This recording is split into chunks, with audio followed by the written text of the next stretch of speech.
Now, people, 3 men were fatally shot during a reported shootout in Poorman's Corner, St. Thomas on Thursday. Reports are that police carried out an operation in the town in search of criminal elements after receiving reports that a group of men attempted to break into a business place. Upon the lawmen's arrival, loud explosions were heard. Reports from the police are that 3 men were fatally shot during a shootout. Now, people, it is said that this morning after 4, the 3 men went to a liquor store in Poorman's Corner, Yala St. Thomas, to rob. Yeah, me I tell you, the man things them go to go rob in a liquor store.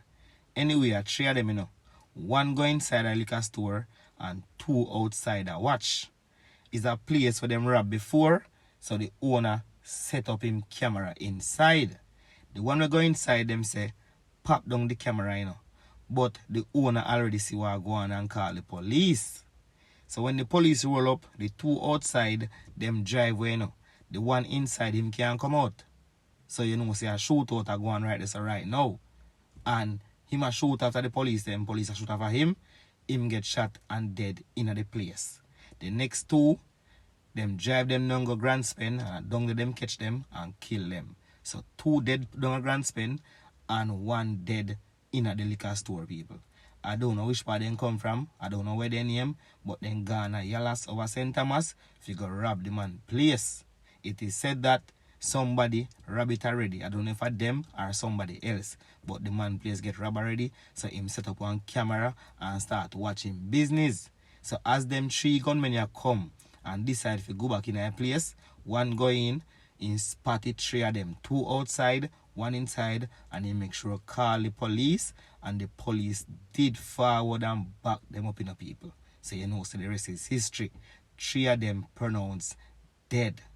17 people caught up and 8 people unalive in Clarendon, Jamaica.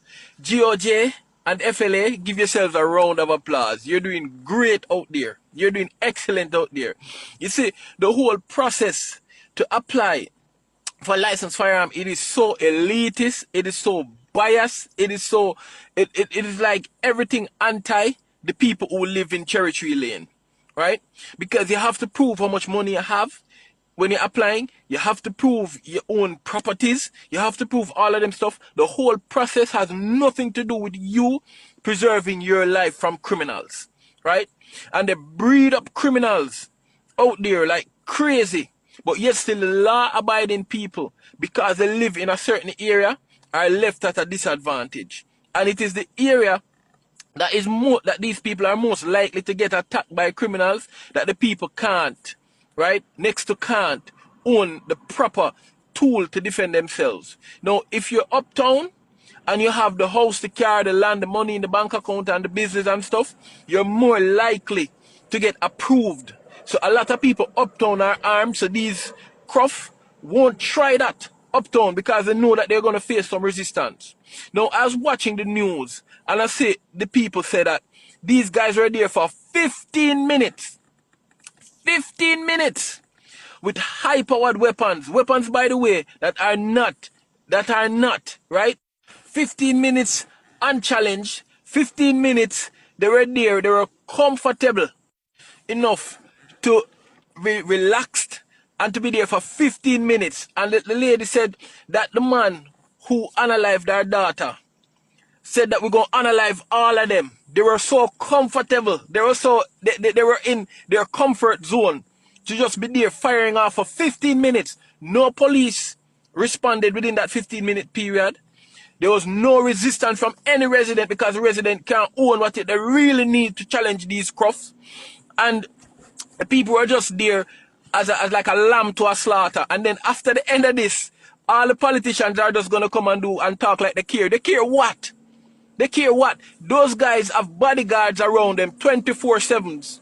So these guys not going to attack them, right?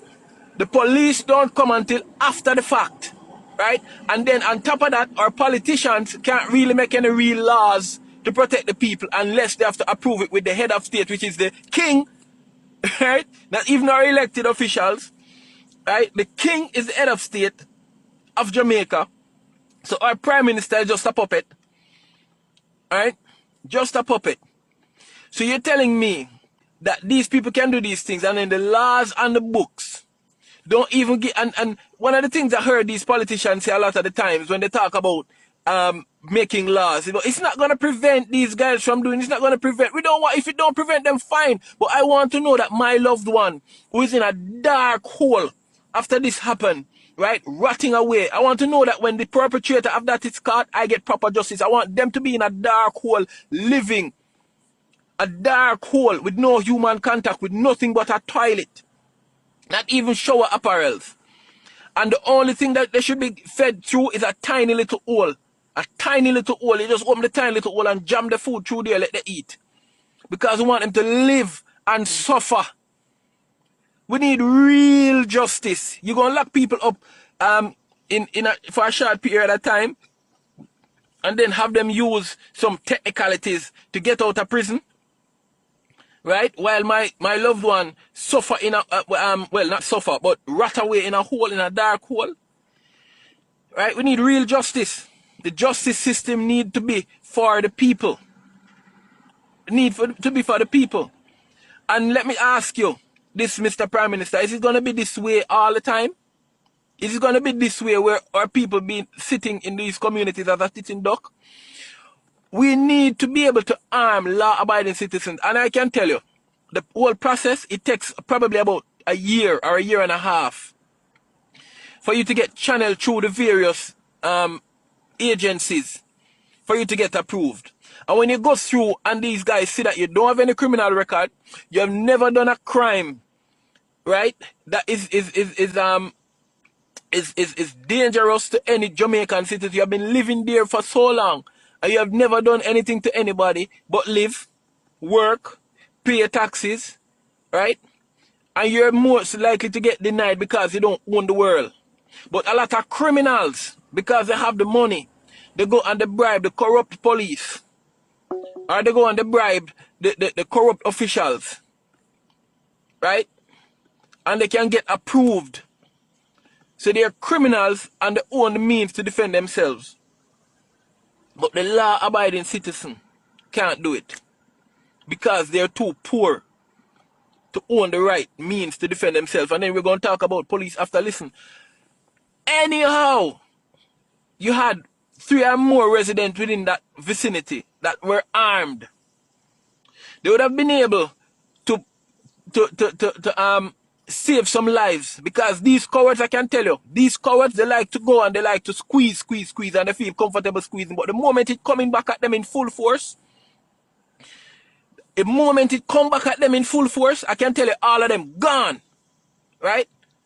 All of them gone. And that's why I tell a lot of people, you know, if you have the opportunity to apply, if you don't get approved, right, if you're living in these communities, then I can tell you guys this. We need to start demanding from our officials that we need the means to defend ourselves, because they can't defend us. We need to come out in droves. We need to protest. We need to come out and protest the right for us to defend ourselves, because we need to defend ourselves. They can't defend us. They can't help us. They're defending themselves. They're protecting themselves. They have the means. You know, another thing that ticked me off, when I think it's Dwight Nelson, when he was unalived, when he passed away, this man owned 9 or 8 licenses for firearms. 9 or 8 licenses. Right? And you have, and this man is living in one of the nicest communities in Jamaica. And you're telling me that because I don't own the world, because I am not wealthy, my life is not worth me protecting my life, I have to call the police? So that these criminals, and I can tell you, these criminals probably had somebody up by the police station, a corrupt police, because the government don't pay the police enough to not be corrupted. For as small as $1,000 Jamaican dollars, people can corrupt police to get out of a traffic ticket, because the police are not properly paid. Right? The residents need the right to defend themselves, Mr. Prime Minister. And I remember the Honorable Robert Montague, he came on the Parliament floor and he said the same thing that I'm saying right now. And I was like, a lot of sense. You guys can't defend us, the wider public. Then give us the right to defend ourselves. So when these criminals come, we can stand up to them. You think that a law-abiding Jamaican citizens who have been living law-abiding for all the days of their lives are going to now automatically become criminals because they own a firearm? Huh? Come on, man. If these guys wanted to become criminals, we can use a cutting tool to become a criminal. We can use stones. We can use our cars. We can use so many things to become criminals if we wanted to.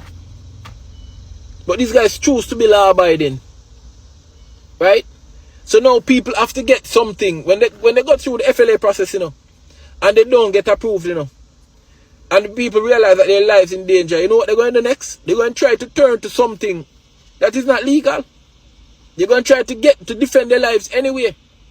Right? Because as we see, you don't have to be involved in anything for them, these crufts to come at you. You don't have to be involved in anything. People were just there sitting down having a good time, and they were just slaughtered. This is unacceptable. It is unacceptable. It's 2024. People, if you don't demand it, if we don't come out in droves and protest, if we don't go before Parliament and protest, if we don't come out and protest the right to own the tools to defend ourselves in Jamaica, they're never going to do it.